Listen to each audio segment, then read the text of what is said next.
Kia ora, good morning. I just woke up having a coffee. I've been asleep for hours. Pain makes you sleep a lot.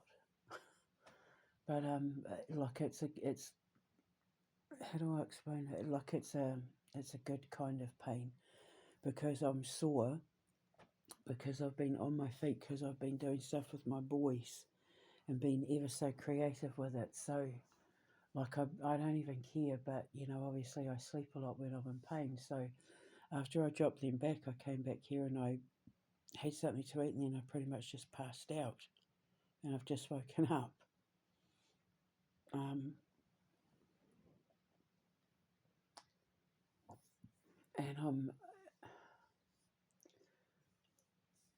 we've kind of made a huge chunk of progress in the development of the Quantum Menace video game. We rewrote Vanta Black a couple of scenes, changed a few things around, and now I'm just like mind blown at how awesome this is. It's like the boys are starting to see the fruits of my labour. They're starting to get it now, and they're seeing that not only do we not have competition in the movie industry, the competition there is in video games, we can do so much better. Because that's the assignment I sent them because I homeschool. And I sent them the assignment of playing video games and, being online and doing research and, coming back and telling me everything so that I could build a video games company out of it that was going to make video games unlike anything that was out there. As a result of that, I developed my gaming chair. As a result of that, I developed Mina, the video gaming home entertainment ultimate experience. There's nothing like it out there, and I said to the boys that when I create things, if I have to join the game, I want to be the fastest runner. I want to be the one that no one can catch up to. But they know they should.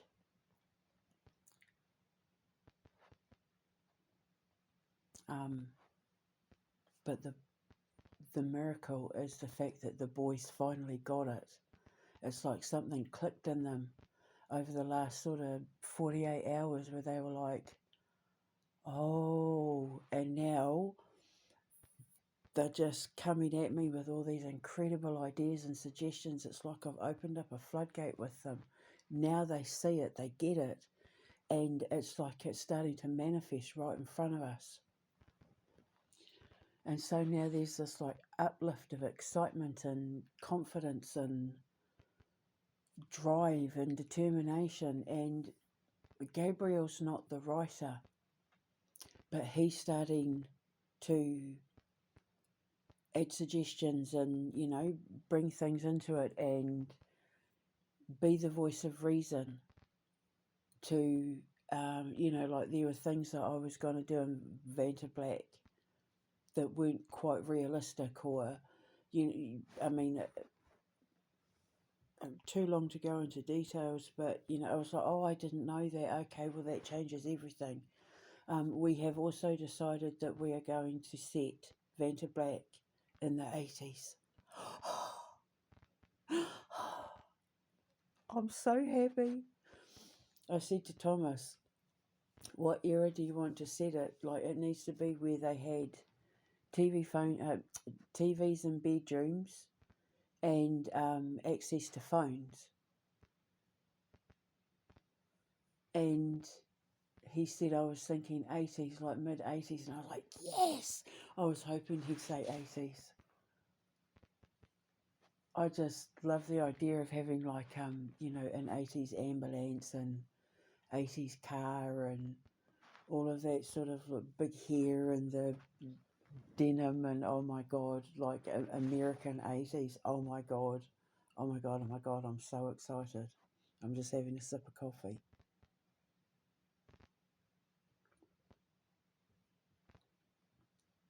I can't wait to perform, God,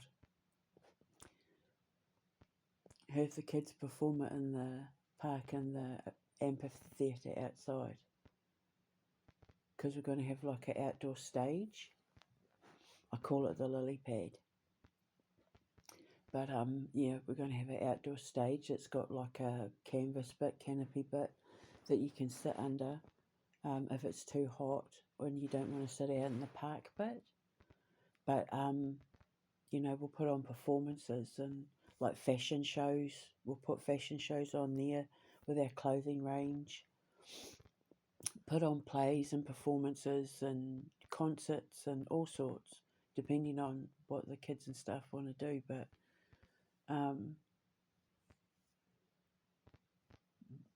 it's like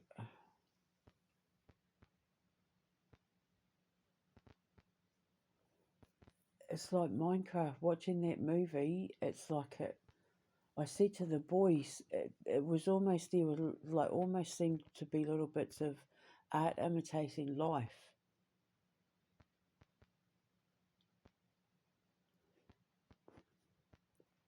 And it was like, I remembered the dream from Glasgow. I've talked about it loads.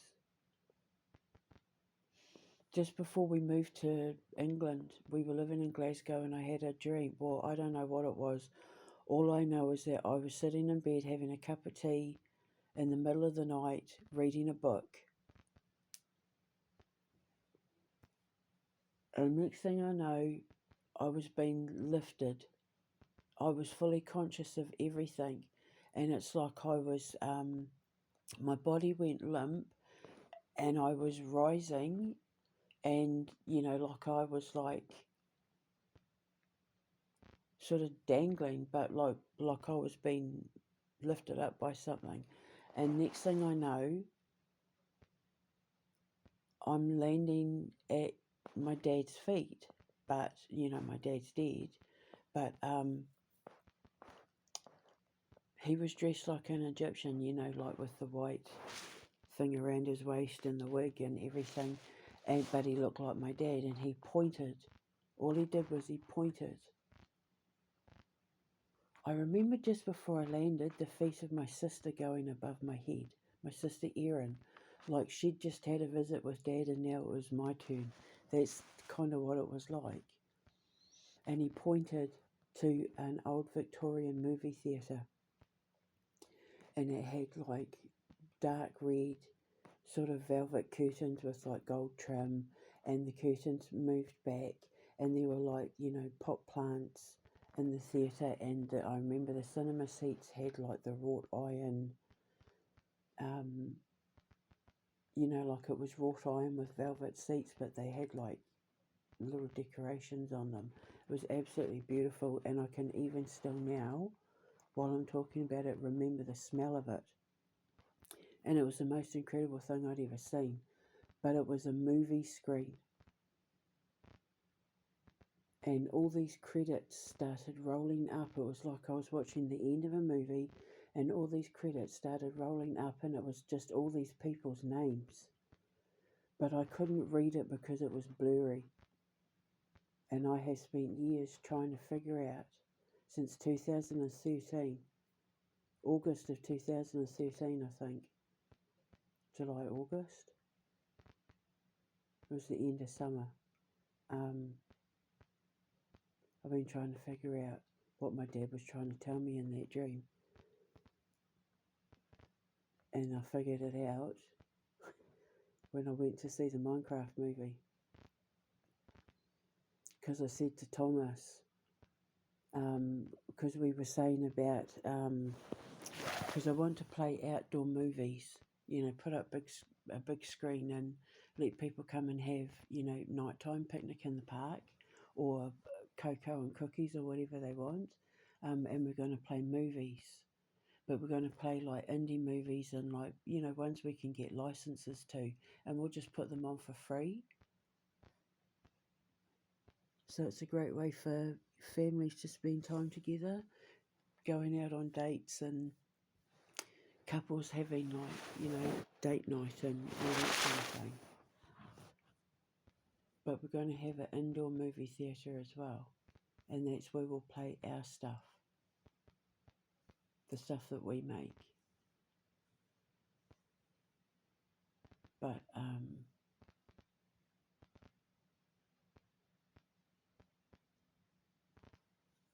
yeah, art house films and indie films and old classics, ones that that have a cheap license or are free to watch, and we'll just put them on. But the awesome thing was, it was just like we were all on the same wavelength. We were all singing the same theme tune. And we started talking. Hang on, I'm having a sip of coffee.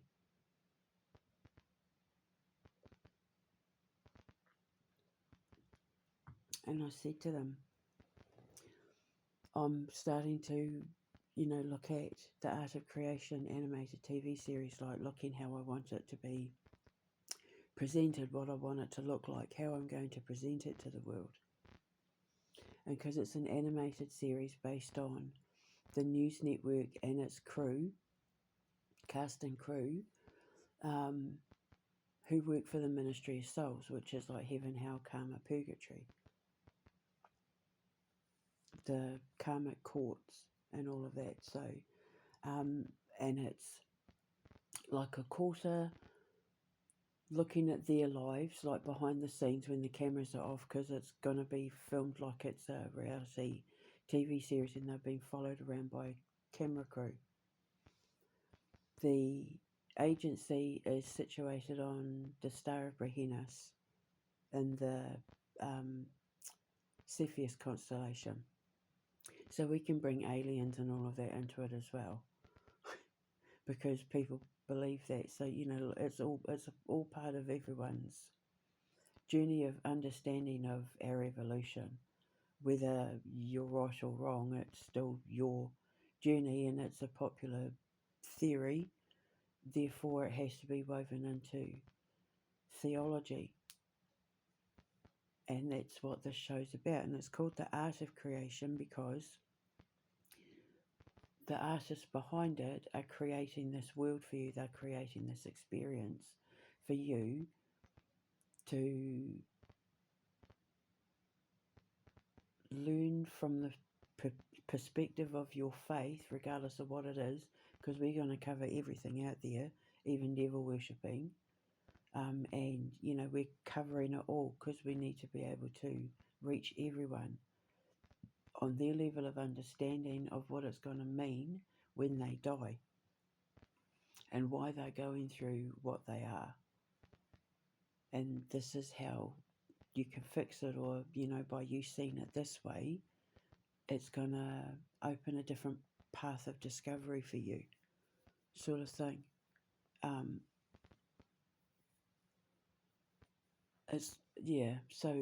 So we have to cover everything.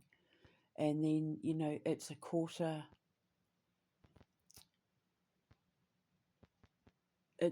watching them do their job. It's a quarter seeing their lives behind the scenes. It's a quarter like cut scenes to shows being made and recorded, and then a quarter those shows that you see being made and recorded, you'll get to actually watch them. And one of the shows, like we've got Loose Lips, which is the women sitting at the desk just running their mouths off and having opinions and being gossipy, but not really, because you can't call it gossip if it's news.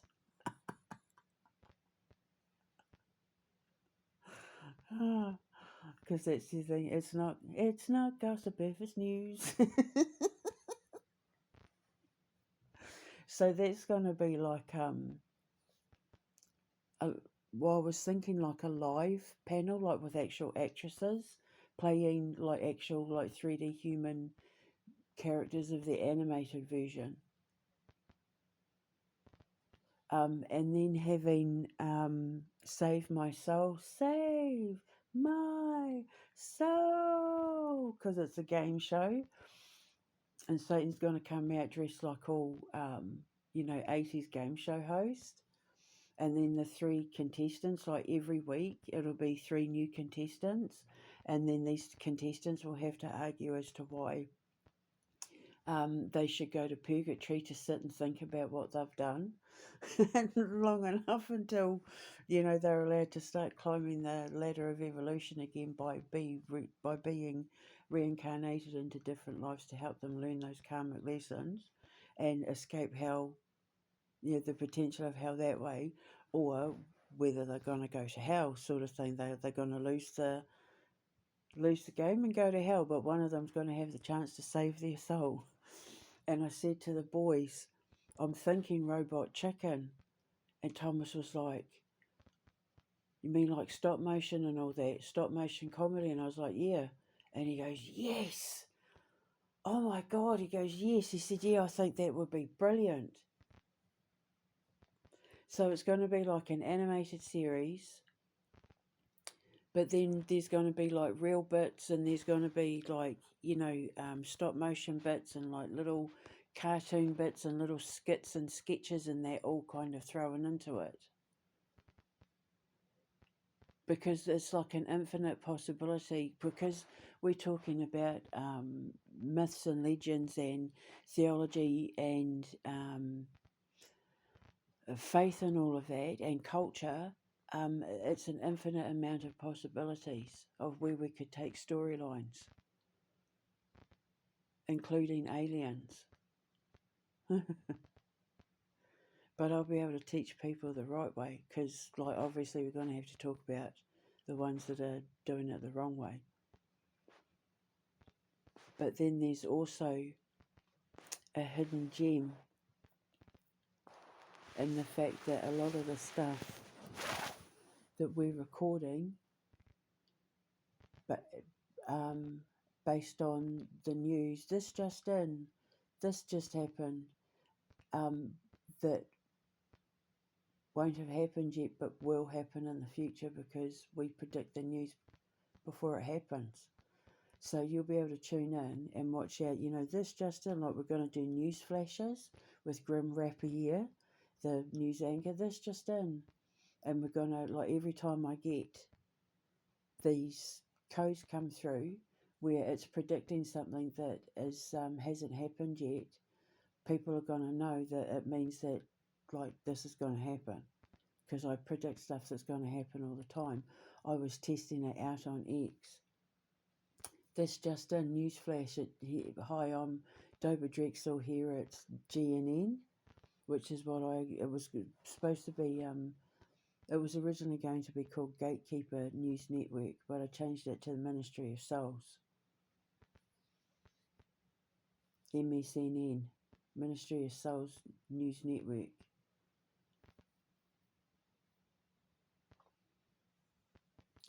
And so I do news flashes, and I'll say this is going to happen, and then it does. Because I'm trying to teach people how the mind of God works, basically. God being the artist and the creator, the art of creation. And I wanted to start with showing the hand of one of the animators, like drawing something, and it turning into an animation, like going from a live hand to a pencil drawing to like an animated hand. And I'll have to think of a theme tune for it, for the art of creation. Nothing's been sticking in my head for it, but the boys are getting it. It's like we're finally on the same wavelength. They finally get it. I can't wait to start putting music to it all. I can't wait to get Vantablack down on a music sheet of paper. I can't wait to hear it. Like sitting in that part. Well, I mean, the first time it's performed, I'm going to be the one performing it live on stage. Oh God, I'm not looking forward to that, but I'm going to do it. Thomas and I are nervous as hell, but we're going to do it. But then it's going to be nice to sit in the park and just like watch other people perform it as well. Because we'll put on concerts for people. They can come and listen to live performances. Because the boy said to me, Mum, with the stuff you've written in there, especially with like in regards to zombie babies and killing kids and that sort of thing, there are a lot of countries that are going to ban this. And I was like, excellent. Because it's going to get people talking about two things. The COVID vaccinations, because it's symbolic for the vaccinations, and the dangers that they caused and the damage it did to people's lives and the lives that cost. It needs to be talked about. It's like people are just trying to brush it under the rug, and it needs to be talked about. I lost my queen because of those vaccines. I lost my mum and my auntie, and probably my other aunties and uncles and that believed getting the flu vaccines was a good thing. They're all dead now. My auntie said to my mum, after they started getting the vaccines, I think they'd had a booster. They had the first vaccine, then they had a booster. And my auntie Elaine said to my mum, these vaccines are going to kill me. This flu vaccine's going to kill me. Oh.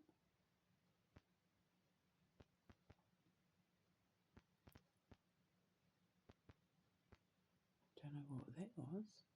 I don't know if that was a cat or Foxy. Ooh. It's like the alarm bells just went off.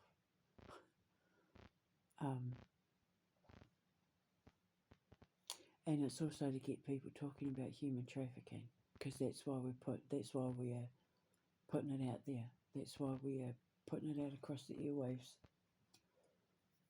to raise awareness for human trafficking. Because the whole point of us doing all of this is so we can build those dragonariums, which is what we call the safe houses for the children that will get rescued from human trafficking. They'll have somewhere to go, somewhere safe for them to go, where they'll be given, like, a den mother and a den father's love inside the belly of the dragon that's going to hold on to them real tight, which is why the safe house is going to look like dragons, which is why we call them dragonariums. We're going to design them to look like dragons. The houses are going to look like dragons. So the first thing they see when they come up the drive is a dragon house. And then suddenly it'll lift their heads up from the horrors of hell that they've experienced. When they see us, there's going to be like that, and then they'll immediately, it'll be imagination and wonder. What is this sort of thing? And there'll be a curiosity. And when we open the doors, it's going to be like they're walking into a fairy tale. They're walking into a book. Because every room's going to be designed on a different thing. There's going to be like a book room where the kids, before they go to bed, a den mother or a den father's going to sit in a big oversized massive chair next to a giant grandmother tree in a library full of books so the kids can read any time they want. There'll be an arts and crafts centre, and everything in the arts and crafts centre is going to be made to look like things that were found by little people. So the tables will be playing cards, and the chairs will be like, spools, like massive spools of cotton, and all different coloured reels of cotton, and like the borrowers, because it's based on my book Where the Teeny Tiny Folk Live, which I wrote during COVID, during the first lockdown. And it was to pay homage to like the council workers that were still collecting the rubbish, and the truck drivers and the distributors at the supermarkets, and all the doctors and nurses were getting the praise, and because now we know it was all a lie and it's all just getting brushed under the rug.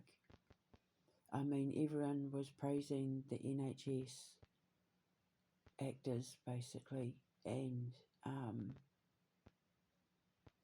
the people who worked in the supermarkets. Even I used to thank the people that worked in the supermarkets, because we didn't know what we were facing. It kind of just didn't bother me because I'm an introverted person anyway, so I barely noticed. It was just a pain in the backside having to do those 6 feet apart nonsense, because then it was all a lie, and nothing's been said in the media, nothing's been nothing, and it needs to be looked at, as does the human trafficking. So Vanta Black, if it gets banned, it's because it's going to get people talking, and that's exactly what we want, because then it draws attention to us, so then we can build these safe houses that look like, and each dragonarium that we're able to build in a different country, because many hands make light work, each dragon will be a different colour. So, yeah, I know exactly what I want the houses to look like too. I was inspired by a couple of buildings I saw on Tinterweb in China. So, yeah, so the gold dragon is going to give birth to little baby dragons, and those baby dragons to people on Earth are going to call them dragonariums, which basically just means surrogate mother, or surrogate father, depending on whether there's a den mother or den father watching over everything. But they will have impeccable reputations. They will be looked at from every angle, including like their closest family members and their police records and that. Like, we will be going through their backstory with a fine-tooth comb before anyone is allowed anywhere near those children. And whether they're there for a night or a year, they're never not going to have a place to go. So, yeah, so each room's going to be themed. They're going to have like a room where they can sit and watch little cartoons and movies, and there's going to be like a big kitchen where they can go in, depending on how many kids are there, obviously, but yeah, they can help make cookies, and we're going to have a rule in every house that no child goes to bed without a hot drink, a story and a cookie. So like 7 o'clock will be bedtime for most kids, but before that they'll have hot milk, hot chocolate, whatever they could drink, and a cookie and a story. Well, probably 2 cookies, because I always think 1 cookie's not really enough, and we don't make little cookies, so two cookies will be fine. And then they can have a story, and yeah. So now my boys see it,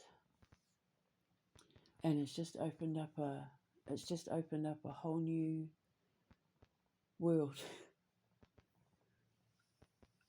So yeah, walking into Minecraft changed everything. When we came out of it, even now they keep saying they don't. It's like we know something happened when we went to see that movie. It's like our minds were wiped clean, and we came out seeing everything from a completely different perspective. It's like the veil came down and God went, ta-da! And the boys went, oh, now I see it.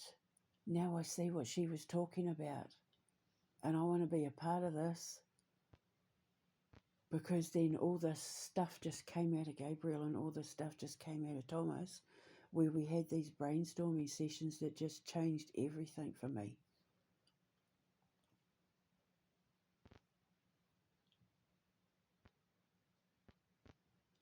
And then I put the finishing touches on my gaming chair, Vanta Black,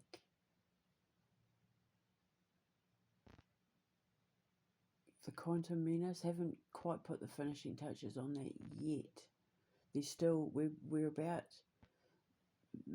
I'd say about 50%. We're about 50%, 60% there. I've got the ending though. I just have to put what we've got. I have to sew it into the ending, but that's because obviously it's based on real life, just written from a imaginative perspective, using artistic license, so to speak.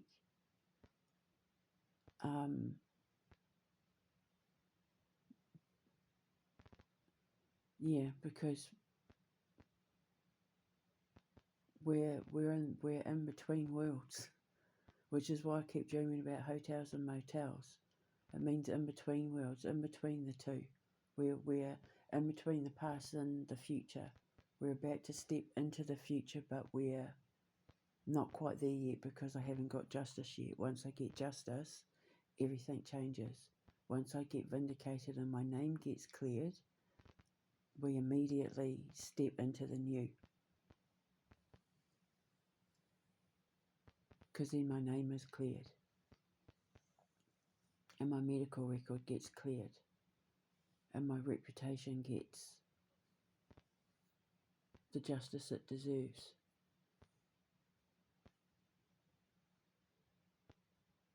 As do my ancestors, my Māori ancestors, because there was a lot of racism mixed up on how I was treated. Just having a sip.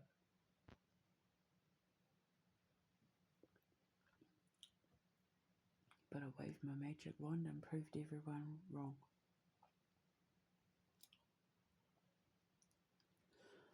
And I can't wait to see the Dragon Princess there up on the screen.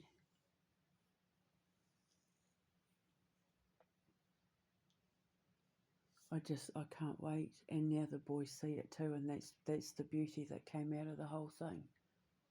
When we walked in, something happened. We walked into that movie theatre and something happened, everything changed. And when we came out, it was like our minds were wiped clean. They kept saying, my mind's gone blank, like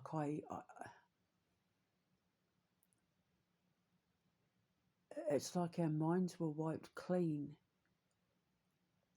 We walked in, our minds were wiped clean, we walked out, we saw everything. And the freaky thing was, I have a dream that I will put in the link in the description box below, where I'm on a tropical island eating coconut. And I step on the animals across the water up into the sky with my boys, and we step into the holiday resort that we were building that's just like Disneyland, but based on my movies, based on my stuff, the entertainment factory.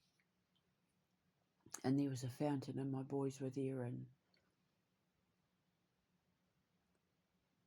there were parts in that movie that triggered the memory of that dream that made me realise that dream was in part me watching Minecraft the movie in the theatre, which is why my dad pointed to the theatre, because he was letting me know that I was about to have some kind of experience in a movie theatre that was going to blow my mind and blow my kids' minds, and that we were going to see the bigger picture of our future. And we all got it and saw it at the exact same time because we went to that Minecraft movie. And it wasn't the best storyline, it wasn't the best acting, although the brother and sister were pretty good, and the baddie, she was awesome. But even Jason Momoa, I've never ever been a fan of his, but he was the best person for that role. I think him and the baddie lady, the Māori lady, absolutely made that movie.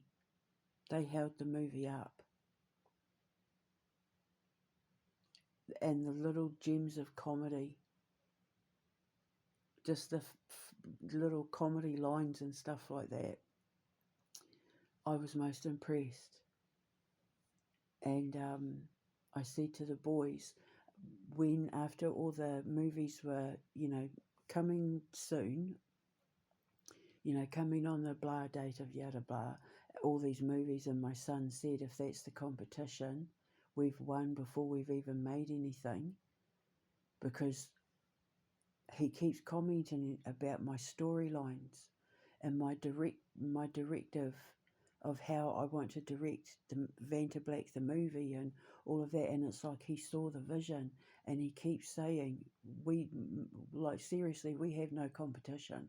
We're gonna absolutely sweep the court when it comes to winning awards and that, because everything we're doing is original. But it's all based on the stuff that I grew up watching when I was a little girl, because we were the first people to have a video recorder, well, a video and then a video recorder.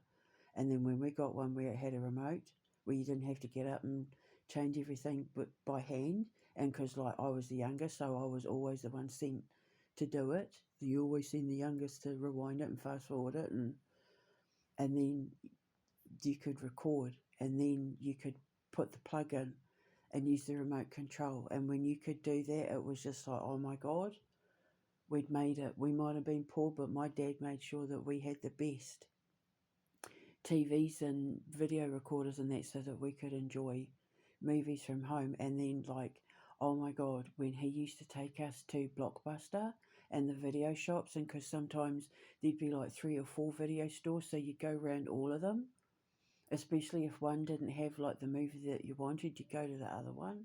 I used to love doing that, because then he'd let us get popcorn, and I was fat. I was there for the snacks. Because they do deals, where if you bought 3 movies, you'd get a Coke and a thing of corn, or so yeah, I thought it was great. It was just the best thing ever. And so it inspired me, because I used to do those unsolved murders, and we started getting videos The Killing of America absolutely changed my life. It haunts me even still to this day, The Killing of America, because it was my first time at seeing the depravity of mankind in real life, that it was real, because the news only showed you so much, and we didn't have tinterweb. So when I was actually seeing real life executions and things like that, it just horrified me. But at the same time, it also inspired me to want to make a change in the world.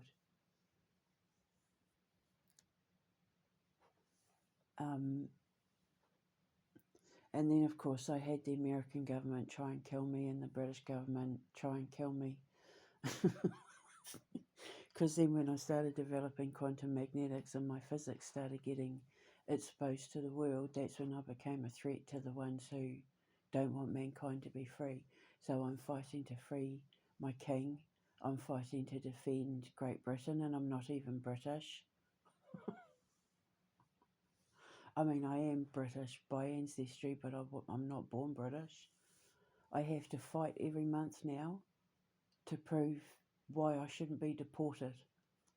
Every month now, before I get my universal credit, Starmer now makes me have to perform to prove that I'm here legally. And I've been here legally for 25 years. And I've given Great Britain 2 incredible young men who are going to make a big difference in their world history. I'm going to be giving Great Britain a space program and naming it after our Queen. I'm naming my production company after Queen Elizabeth, QE2 Productions. And here I am, Starmer, wanting me dead, wanting me deported, wanting to cause as much trouble for me as he possibly can, because I'm sitting here protecting Vladimir Putin and Russia because God asked me to.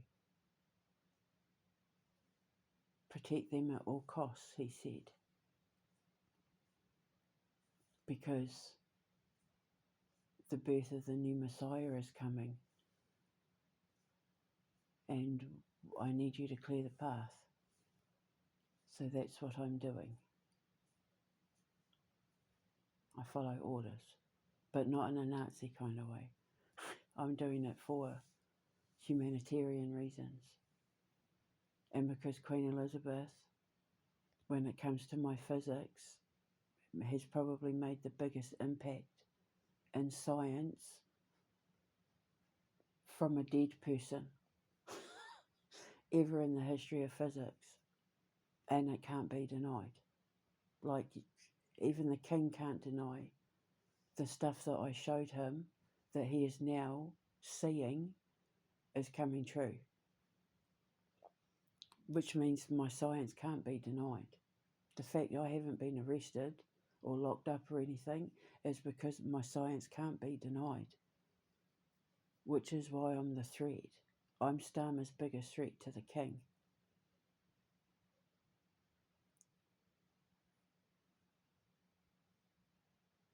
Because just something keeps telling me I'm unlocking little bits of the king's mind where he's slowly starting to get it.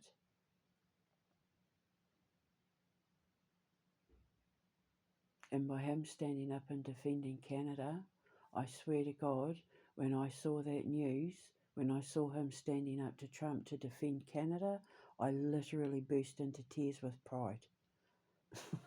I was so proud. So unbelievably proud, I burst into tears in real life. So I said to my boys, I've never been so proud to be British. And I'm not even British born. A couple of years ago, I was so upset with what the NHS and the West Yorkshire Police had done to me, the egregious act of inhumane treatment of an Indigenous woman, physicist, like you're ever going to hear about. Like, I was ready to sue everyone. I wanted to take everyone down, like, make the bastards pay, like, get them, God, take them down. And it's almost like he sent Queen Elizabeth in with through my physics to go, just hang on a minute, just like, have you thought about this? Look at it from this perspective. And I did, and it just changed everything. Because now Starmer came into power, and the second I realised who I was up against, I immediately got protective of England. I can't explain it. It was like I immediately became Mama Bear for England, Mama Lion. I had to put myself between England and Starmer. I can't even explain it. It shocked even me. And then I was like, well, I'll just become Prime Minister if I have to. I'll fix Great Britain that way. I'll be Prime Minister. And then I put my manifesto out. If I was Prime Minister, this is how I'd change Great Britain. And Donald Trump stole it. Stole my manifesto in the last push to get the election. And then obviously he got into power, and the next day, that's when reality switched and everything got inverted and flipped inside out, because I don't know if they used one of those direct energy weapons on his mind or what, but like when I started looking at what was hiding underneath, I had to blow the trumpet. No pun intended, or maybe the pun was intended. Trumpet, blow the trumpet. He definitely was exhibiting signs of being under mind control, but sometimes when they use it too much, it causes insanity. So I don't know. And now Nayib Bukele's gone down with him, and I warned him not to get involved. I warned him to keep away from him and Musk. I warned them all because I knew they were going down. I knew they were about to get taken down, and I didn't want the innocent ones to go down with them. And now they're all going down together because they didn't listen. But that's not my problem, because God told me to have Russia's back. Protect them at all costs, he said. So I am, because he's trying to rescue the kids that are going to eventually end up in my dragonariums. Because that's what he does. He sends an elite rescue squads to go and rescue kids from human trafficking, and catching the ones that are, because as soon as these guys are getting shot on the Ukrainian battlefield, and they're dropping dead, they're taking the organs out, and these soldiers in Ukraine are getting buried without organs because Starmer and all that are harvesting their organs. Like they're literal vampires, I swear to God, with the adrenochrome. The reason why they traffic all the kids is for the adrenochrome. So they're vampires.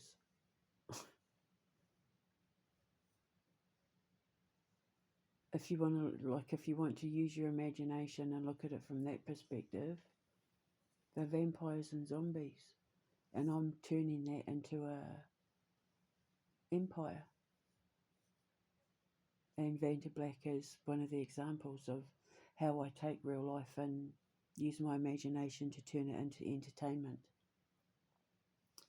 And boy, oh boy, I can't wait. And then if I was Prime Minister, I'd have a better advantage of getting foundations built and then setting up international programs with the Commonwealth countries and that, because I'd be in the perfect position to smooth people. And the first thing I'd do is lift sanctions off Russia. Put down the weapons, lift the sanctions off Russia and work with Russia. That's the first thing I'd do. I might even do a referendum and put a point across as to why Great Britain should join BRICS instead of the EU.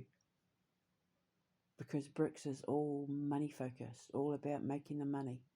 And as Prime Minister, that's exactly what I would be wanting to do for Britain. Within 24 hours, I'd be able to save this country trillions just by getting rid of the things that I put in my manifesto. And for veterans and over 65s, their rent and their energy, their gas and their electric and their rent, if they're on benefits and pensions, would be free. They wouldn't ever have to pay ever again. They could leave their heating and lighting on all day if they wanted to, because I'd be saving Great Britain that much money. And then the other thing I'd do, on top of the pensions that they got, they would be given like weekly food grants, like weekly food. So they'd be given like allocated like 100 quid a week for food. And the veterans would also, it wouldn't just be military and law enforcement, it would be first responders as well. So firefighters and paramedics and all of that. And I might even extend it to council workers, so like bin collectors and that, because nobody ever thinks about them. Nobody ever thinks about, like, you know, the people that work for like the WDH and all that. I consider them to be like the backbone. They're the reason why I wrote with where the teeny tiny folk live, because it was all like the little inconspicuous people working behind the scenes, making sure that the nurses and doctors could get all their glory that nobody ever thought about. So that's why I wrote where the teeny tiny folk live. So, and they're like, you know, little bugs and all of that living in a big people world, but we're seeing their world from their perspective, kind of like, you know, sort of Peter Rabbit and all of that, which is why the foundation, the design of it, the landscape and the architectural design of it is going to look like someone's garden. And like Miss Mouse's brew house is going to look like, you know, someone like an old tattered teapot. So you'll go in and you'll be able to have your nice cup of tea and your cakes and all of that. Which there's going to be a bit where you can have like your palm readings and tea leaf readings and all of that with, you know, Miss Mouse's gypsy house, because her and Calliope, who is the mouse that does physics that sits on Mary the Fairy's shoulder, they're sisters, and yeah, they're gypsy bloodline, and one does physics and one sells tea and reads your palm and crystal balls and, you know, all that sort of thing. So she's a bit more bohemian. Penelope's a bit more bohemian than Calliope. But yeah, it's sort of like Peter Rabbit and the borrowers and all of that in between. So, you know, like the children's creche at the foundation, you know, the babysitters club and all of that, everything's going to be designed to look big. So the second you walk into the foundation, the second you walk into the resort, the second you go through that great gate, it's going to be like unlocking a part of your pineal gland that just goes poof and changes everything. When you walk out, you will not walk out the same person. So, yeah, we're the demagnetizer. We're going to strip away everything. When you come out, you're going to be so calm and so mind expanded. You'll just want to keep coming back. Because that's what everybody sees when they come to my home. Like they feel so calm and so relaxed and so at peace, and I look after them and I feed them, and I'm like a hotel. And they feel so calm and relaxed. When they leave, they can't wait to come back because they can't wait to be in the Zen zone. Thomas said, I'm what he looks forward to at the end of the week, because he said he knows that then he can come here and just decompress and go, oh, and I just wait on him hand and foot, and he eats good food, and we just have these incredible conversations together, and we imaginate and create, and he said it's just like a whole nother world. So I'm turning that into an empire. And now my boys get it. They finally get it. And I'm so proud. And I on accident, invented the perfect fudge brownie. So now I have chocolate brownies and fudge brownies. I invent completely by accident, through the slip of bad timing. I accidentally, and because I'm telling you now, when I move to a place where weed is legal and I have ponage on medical marijuana, I'm going to do weed versions of my chocolate brownie and fudge brownie. And then anyone who has like terminal cancers or a terminal illness, or, you know, like anything like that, when they come to our wellness centre, they'll be given everything for free. And I'm going to do a range of oils and work with the hemp and all of that. So it's a bigger industry than the organic food industry. It makes more money. Medical marijuana makes more money than, well, marijuana than the organic food industry. So it's like see a need, fill a need. And I like to do everything. If I've got to join the game, I want to be the best at it. Not in a cocky, arrogant way, it's just I want to be the best at it.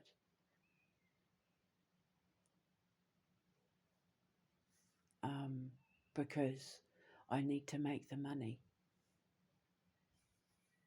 Because I need to make the money, because I need to fund the Dragonariums. Everything I've created, everything I've written, it all boils down to funding those safe houses for the children. And I need to be able to work with the countries where they rescue them, like Russia, so that we can offer our services by building them a Dragonarium in Russia, so that the kids have at least got somewhere to go until we can figure out where they belong, get them back to their families, and if they've got nowhere to go, they can stay with us, because like it's better than foster homes and orphanages. I couldn't bear that. If they have nowhere to go, they'll stay with us. And if they end up living there 20 years, whatever, they'll get a job just like every other kid. They'll be offered a job just like every other adult. So, you know, like whatever. But they'll have somewhere to go that's not like those cages Barack Obama had them in. We've got to at least give the children a chance to grow up not damaged by their experiences.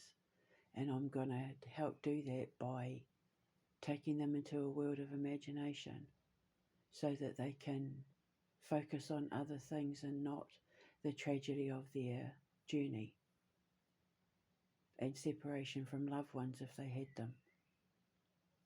The traumas of what they were put through will take their minds off it by opening the gates to the world of imagination land.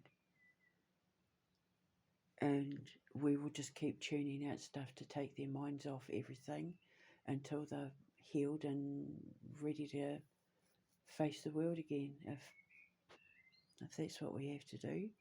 But while they're with us, they won't have a care in the world. We're going to take their minds off everything.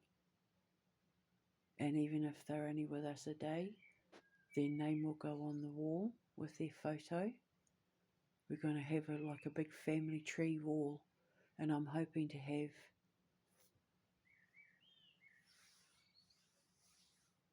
the tree get bigger and bigger and bigger over the years, so that in 100 years' time, the house is full of photos and names.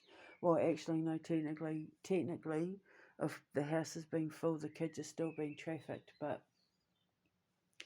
what I mean is, I'm hoping we're still able to provide homes for these children in 100 years' time.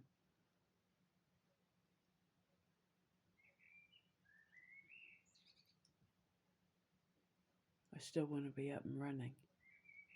Because the thing is as well, don't forget, we're not just taking trafficked kids. We'll take kids that are constantly running away because of where they're living. Kids that are in troubled foster homes, but who have a gift, which is why I need to work with social services, work with social care, because we need to be able to have the good, hard-working, decent ones who are genuinely trying to help the children, to identify the kids that they know have a special gift or talent, because then we can go to the government and say, well, instead of paying for them to go into foster care, send them to the foundation and pay for their upkeep, and we'll take care of the rest.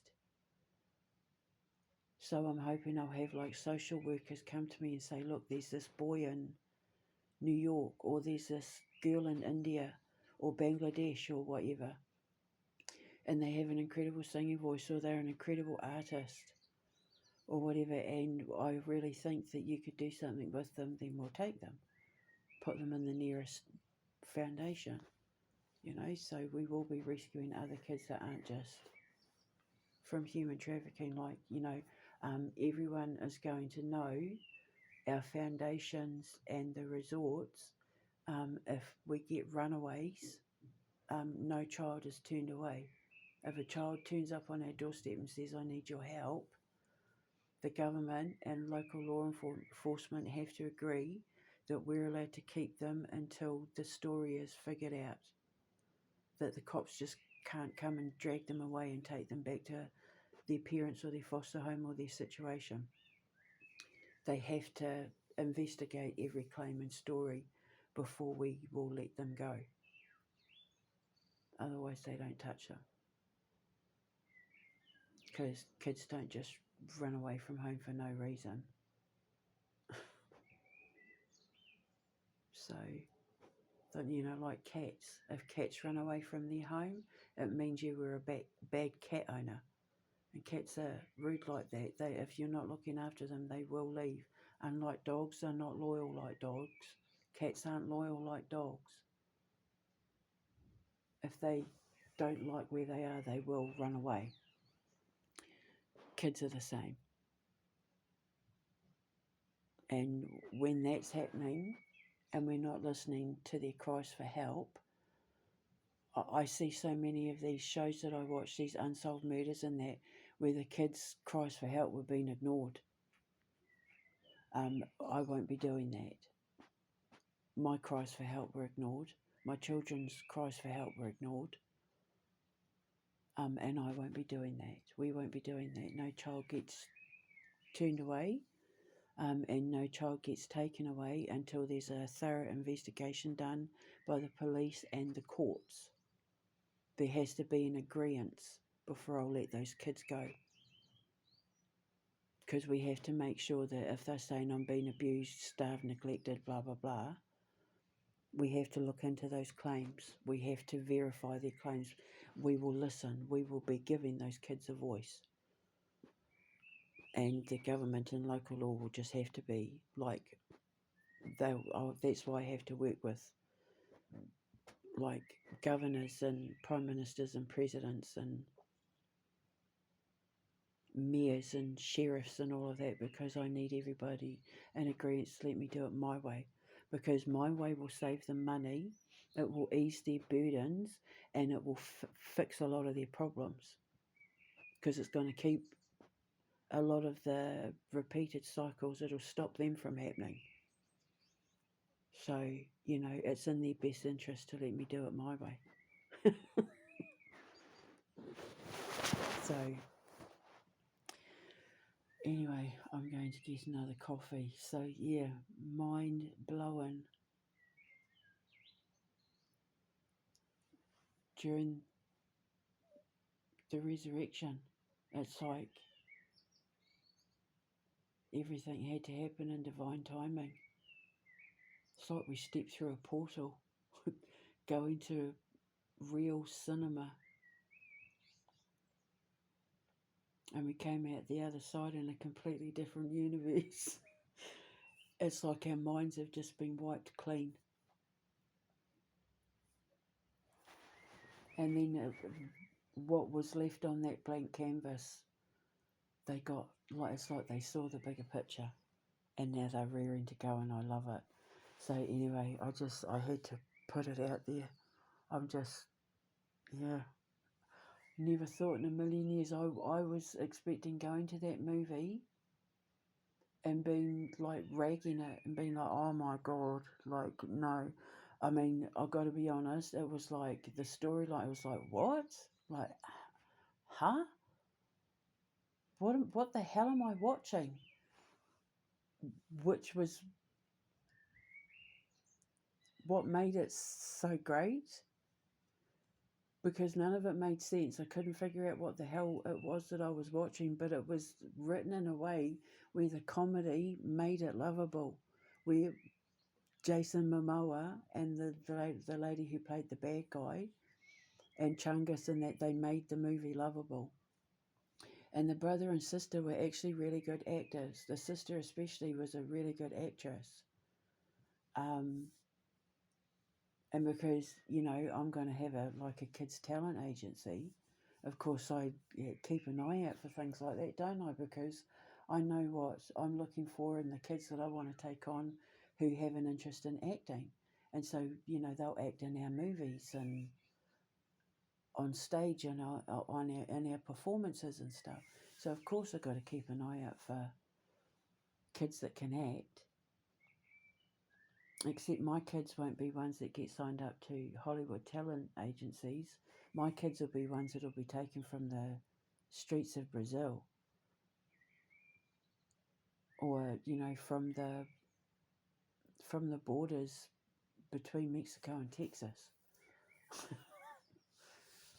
or from an indigenous, you know, like Inuit tribe, who otherwise wouldn't have had their talent discovered. So yeah, I might not. I mean, if I could, trust me, I'd save every kid in the world, but I'm one woman. I can only do so much with my boys' help. So I might not be able to save them all, for now, fingers crossed, but I can save some of them and get the ball rolling. Hopefully inspire other countries and other people to do the same, to do something about it too, to also add to the problem of getting these kids off the street and into better lives and programs and all of that. One can hope and one can certainly pray, which is what I do all the time, which is why God gives me the inspiration to create all these things, because He knows that everything I come up with is going to be a moneymaker, because I need to make as much money as I can so that I can fund these houses for as long as they're needed. If they are never needed, if I get to die and they're no longer needed because we've solved the problem, then great. Then all the money can go into my sons and the foundations and the empires, and you know, leave it as scholarship money for the kids at the foundation or something. They can win scholarships, and the prisoners in my comic book program, Beyond Life, you know, like I'll leave my money to them for scholarships if I no longer need dragonariums, and then I'll just turn the dragonarium into like museums, like tourist attractions where people can walk through. Anyway, so either way, I still get what I want, and I've still helped as many children as I could. So I'm going to go and get another coffee. I hope you're having a wonderful Easter. I'm having the time of my life. I swear to God. I can't believe that the Minecraft movie changed my life. Changed mine and my boys' lives. I can't even really put it into words what happened that day. But something happened, and boy oh boy, I'm never going to forget the 17th of April as long as I live. I will